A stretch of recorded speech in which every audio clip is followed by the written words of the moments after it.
આગળ વધી અમદાવાદથી આવી રહ્યા છે સોહરાબુદ્દીન શેખ અને તુલસી પ્રજાપતિ એન્કાઉન્ટર મામલે એક અપડેટ મળી રહી છે, જે મુજબ એટીએસના તત્કાલીન વડા અને નિવૃત્ત આઈપીએસ ડીજી વણજારા, રાજસ્થાનના IPS IG Dinesh MN PI અને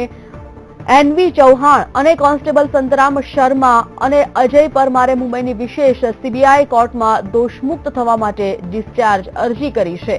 મહત્વપૂર્ણ બાબત છે કે સોહરાબુદ્દીન એન્કાઉન્ટર કેસ મામલે આ સમાચાર સામે આવી રહ્યા છે। સોહરાબુદ્દીન એન્કાઉન્ટર કેસ અને તુલસી પ્રજાપતિ એન્કાઉન્ટર મામલે અપડેટ છે। એટીએસના તત્કાલીન વડા અને નિવૃત્ત આઈપીએસ ડીજી વણજારા સાથે જ રાજસ્થાનના IPS IG Dinesh MN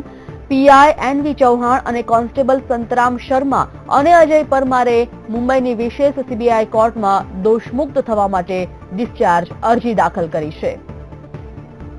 Sonal Anadkat આ વિષય પર વધુ માહિતી સાથે જોડાઈ ગયા છે। સોનલ, સોહરાબુદ્દીન એન્કાઉન્ટર અને તુલસી પ્રજાપતિ એન્કાઉન્ટર મામલે આજે અપડેટ અત્યારે આવી રહી છે, આખો મામલો જણાવશો।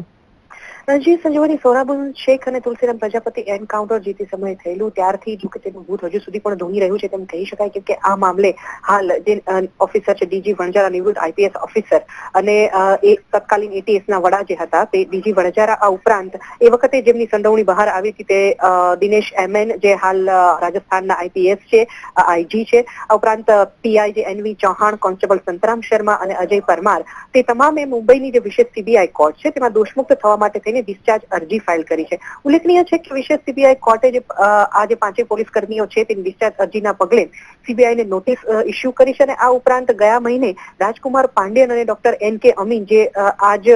કેસમાં દોષમુક્ત જાહેર થયેલા હતા, દોષી જાહેર થયેલા હતા, તેમને અગાઉ પણ સીબીઆઈ કોર્ટે હજુ ગયા મહિને જ દોષમુક્ત જાહેર કર્યા છે અને તેના આધારે જ કદાચ આ અરજી કરવામાં આવી છે તેવું હાલ પ્રાથમિક માહિતી મળી રહી છે। સોનલ, મુંબઈની વિશેષ સીબીઆઈ કોર્ટમાં દોષમુક્ત થવા માટે જે ડિસ્ચાર્જ અરજી કરવામાં આવી છે, આ તમામ લોકો દ્વારા ખાસ કરીને આ એપ્લિકેશનમાં કયા કયા ખાસ મુદ્દાઓ સેન્ટરમાં રાખવામાં આવ્યા છે?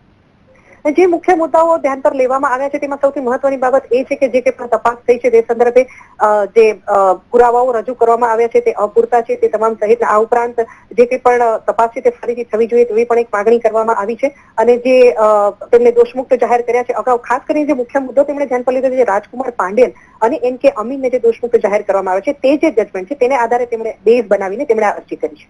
ચોક્કસ સોનલ, આભાર।